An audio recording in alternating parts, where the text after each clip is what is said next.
መጽሐፍ ቅዱስ በእግዚአብሔር መንፈስ መሪነት በቅዱሳን የተጻፈ የማይቀነስለት የማይጨመርበት መለኮታዊ የሆነ የእግዚአብሔር እስትንፋስ ያለበት ለሰዎች ሕይወት መመሪያ እንዲሆን የመጨረሻ ስልጣን ያለው የእግዚአብሔር ቃል ነው። ሁለተኛ ጢሞቴዎስ 3:14-17፣ ሁለተኛ ጴጥሮስ 1:19-21። መጽሐፍ ቅዱስ እርስ በርሳቸው የማይጋጩ አንድ ወጥ ታሪክ ያላቸው የ66 ቅዱሳት መጽሐፎች ስብስብ ነው። እነዚህንም ቅዱሳት መጽሐፍት ከ40 በላይ የሚሆኑ ጸሐፊዎች በመንፈስ ቅዱስ በመመራት የጻፉ ሲሆን እነርሱም 66ቱን መጽሐፍት ለመጻፍ 1500 ዓመታት ፈጅቶባቸዋል። እነዚህን መጽሐፍ ጸሐፊዎቹ የእግዚአብሔርን ድምጽ እየሰሙ የጻፉት በተለያየ ዘመን ቢሆንም የእግዚአብሔር ሐሳብ ሳይጋጭና ሳይለወጥ በግልጽ ተቀምጧል። የመጽሐፍ ቅዱስ ጸሐፊዎች ነገስታት፣ ካህናት፣ ገበሬዎች፣ ነቢያት፣ ምሁራን፣ አሳ አጥማጆች፣ ግብር ሰብሳቢዎች፣ ሐኪሞችና ወዘተ ሲሆኑ ሌሎችም ይገኙበታል። የመጀመሪያው መጽሐፍ ኦሪት ዘፍጥረት ከክርስቶስ ልደት በፊት በ1400 ዓመት ገደማ የተጻፈ ሲሆን የመጨረሻው መጽሐፍ የዮሐንስ ራእይ ደግሞ በ100 ዓመተ ምህረት ገደማ ተጽፏል። እነዚህ ቅዱሳት መጽሐፍት የተጻፉት ከተክሎችና ከእንስሳት ቆዳ በተሰሩ ጥቅልል ብራናዎች ላይ ሲሆን እስከ 15ኛው ምዕተ ዓመት ድረስ በጸሐፊዎች በእጅ ጽሑፍ እየተገለበጡ ሲተላለፉ ቆይተዋል። በ15ኛው ክፍለ ዘመንም በጀርመን አገር ለዚህ ስራ ተብሎ የጽሕፈት ማተሚያ መሳሪያ ከተፈረሰበበት ጊዜ ጀምሮ መጽሐፍ ቅዱስ ታትሞ መውጣት ጀመረ። ብሉይ ኪዳን ለመጀመሪያ ጊዜ በጽሑፍ የተጻፈው በአብዛኛው በዕብራይስጥ ቋንቋ ሲሆን ጥቂት ክፍሉ ደግሞ በአረማይክ ቋንቋ ነው። አዲስ ኪዳን ደግሞ በግሪክ ቋንቋ ተጽፏል። በአሁኑ ጊዜ በዓለም ላይ መጽሐፍ ቅዱስ በ2000 ያክል አበይት ቋንቋዎች ተተርጉሞ የተሰራጨ ሲሆን በኢትዮጵያም ውስጥ ሙሉ መጽሐፍ ቅዱስ በብዙ በሚሆኑ ቋንቋዎች ተተርጉሟል። የመጽሐፍ ቅዱስ ምዕራፎችንና ቁጥሮችን በመለየት ያዘጋጀው እንግሊዛዊው ጳጳስ ስቲፈን ላንግተን በ13ኛው ምዕተ ዓመት ነበር። የመጽሐፍ ቅዱስ ክፍሎች አከፋፈል እንደሚታወቀው 66ቱ ቅዱሳት መጽሐፍት በሁለት ኪዳኖች ይከፈላሉ። እነሱም ብሉይ ኪዳንና አዲስ ኪዳን ናቸው። የብሉይ ኪዳን መጽሐፍት በእግዚአብሔርና በእስራኤል መካከል የተገባውን ኪዳን ያመለክታሉ። ጠቅላላ የብሉይ ኪዳን መጽሐፍት 39 ሲሆኑ እነዚህም መጽሐፍት በአራት አበይት ክፍሎች ይከፈላሉ። እነሱም የሕግ ወይም የኦሪት መጽሐፍት ወይም ፔንታቱክ መጽሐፍት 5 ናቸው። የታሪክ መጽሐፍት 12 ናቸው። የግጥም መጽሐፍት 5 ናቸው። የትንቢት መጽሐፍት 17 ናቸው።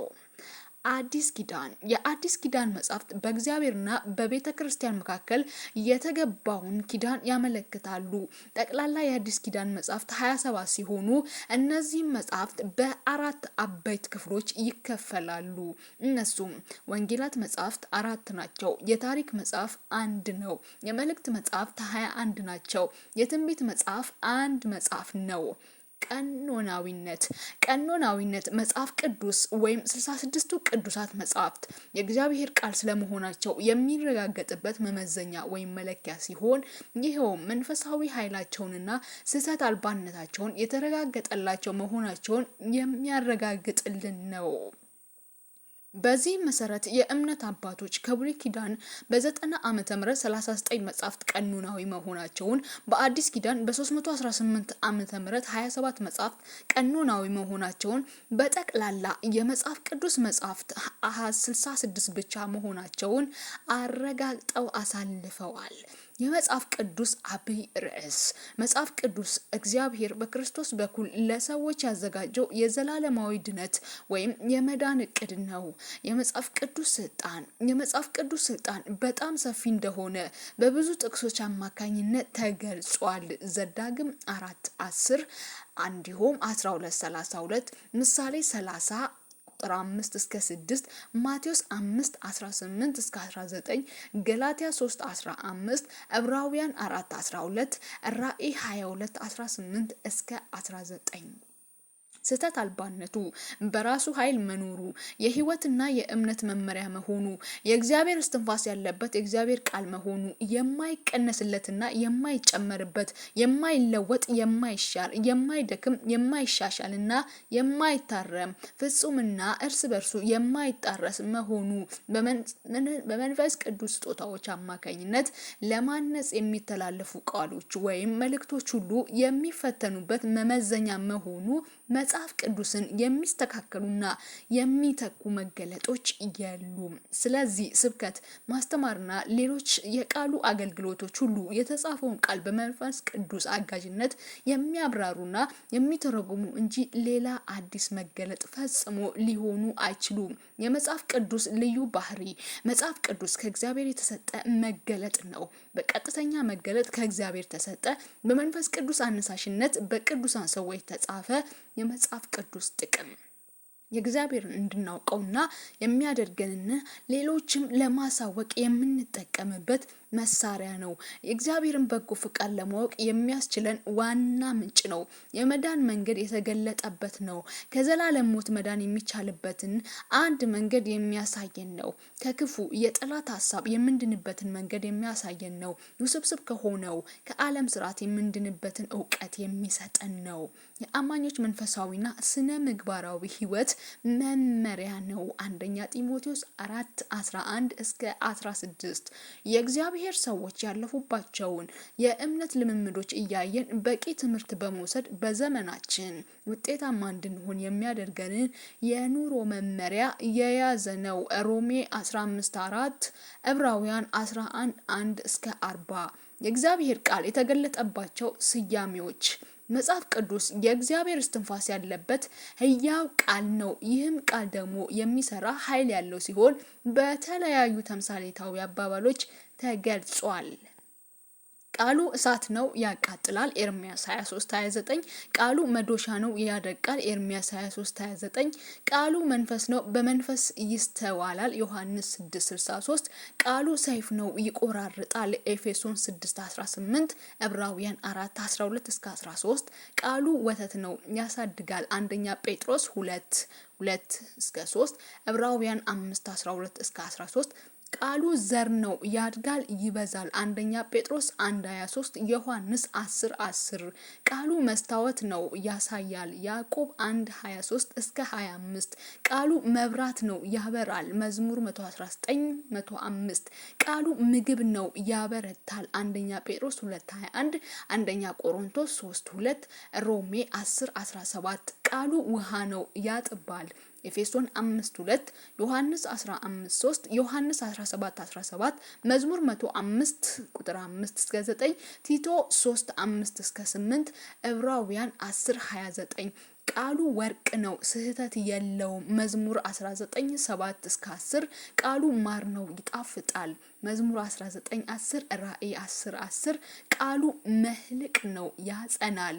ዕብራውያን 6:18 እስከ 19 የመጽሐፍ ቅዱስ አጠቃቀም መጽሐፍ ቅዱስ ራስን ለማየት የሚረዳ መስታወት ነው። ያዕቆብ 1:22 እስከ 25 የህይወት መመሪያም ነው።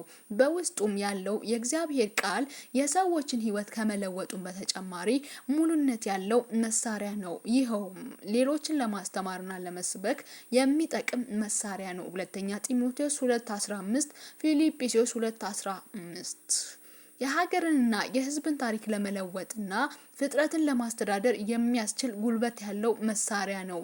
ኤርምያስ 22:29 ሕዝቅኤል 36:1 እንዲሁም 37:1 የጠላትን ወይም የዲያብሎስን ስራ ለመቋቋምና ለማፍረስ የሚያስችል ኃይል ያለው መሳሪያ ነው። ማቴዎስ 4:1 እስከ 10 ስለዚህም እያንዳንዱ አማኝ የራሱ ንብረት አድርጎ በአክብሮት በመያዝና ቃሉንም በመታዘዝ መፈጸም ወይም ቃሉን ማድረግ አለበት። ዘዳግም 17:8 እስከ 20 መጽሐፍ ቅዱስ በራስ ፍላጎት የሚተረጎም ሳይሆን በመንፈስ ቅዱስ ማብራራትና መገለጥ የሚፈታ ሕይወት ያለው ቃል ነው። ሁለተኛ ጴጥሮስ 1:20፣ አንደኛ ቆሮንቶስ 2:10። መጽሐፍ ቅዱስ ተነቦ የሚቀመጥ ብቻ ሳይሆን በሕይወት ልምምድ በዕለት የሚተረጎም ሕያውነት ያለው ቃል ነው። ሉቃስ 6:46። በመጽሐፍ ቅዱስ ውስጥ ያሉ መጽሐፍት የተያያዙና አንዱ ከሌላው ጋር የማይጋጭ ሀሳብ ያላቸው ስለሆነ እያንዳንዱን አባባሎች ወጥ ከሆነው ከመጽሐፍ ሀሳብ ጋር ማመሳከር ያስፈልጋል። የእግዚአብሔር ቃል የሕይወት፣ የእውነት፣ የድነትና ወይም የመዳንና የማስታረቅ ኃይል የተሞላና የማይለወጥ ዘላለማዊ ሁሉን የሚፈጽም በሰው ልብ ተዘርቶ ሰውን እንደገና እንዲወለድ የሚያደርግ የሚያሳድግና ወደ ሰማይ ርስት የሚያደርስ በእኛ ዘንድ የእግዚአብሔር ዋና መገለጫ መንገድ ነው። ስለዚህ የእግዚአብሔርን ቃል የያዘውን መጽሐፍ ቅዱስ ስንጠቀም በሙሉ ትኩረትና እምነት ጭምር መሆን አለበት። እግዚአብሔር የቃሉን ምስጢርና ጉልበት በጌታ በኢየሱስ ስም ይግለጥልን። አሜን። መጽሐፍ ቅዱስ የመጽሐፍ ብዛት 66፣ የጸሐፊዎች ብዛት ከ40 በላይ፣ የብሉይ ኪዳን መጽሐፍት 39፣ የአዲስ ኪዳን መጽሐፍት 27። መጽሐፍ ቅዱስ ተጽፎ ሊጠናቀቅ የፈጀበት ጊዜ 1500 ዓመታት። የብሉይ ኪዳን መጽሐፍት ምዕራፍ ብዛት 929፣ የአዲስ ኪዳን መጽሐፍት ምዕራፍ ብዛት 260፣ የብሉይ ኪዳን መጽሐፍት ቁጥር ብዛት 23214፣ የአዲስ ኪዳን መጽሐፍት ቁጥር ብዛት 7959፣ የአጠቃላይ የመጽሐፍ ቅዱስ ምዕራፍ ብዛት 1189፣ የአጠቃላይ መጽሐፍ ቅዱስ ቁጥር ብዛት 31173።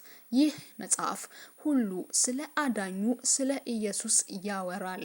ውድ የሶላቲዩ ቤተሰቦች የዛሬ የነበረን ቆይታ ይህን ይመስላል። በድጋሜ በሌላ መንፈሳዊና ትምህርታዊ ቪዲዮቻችን እስከምንገናኝ ሰናይ ቀን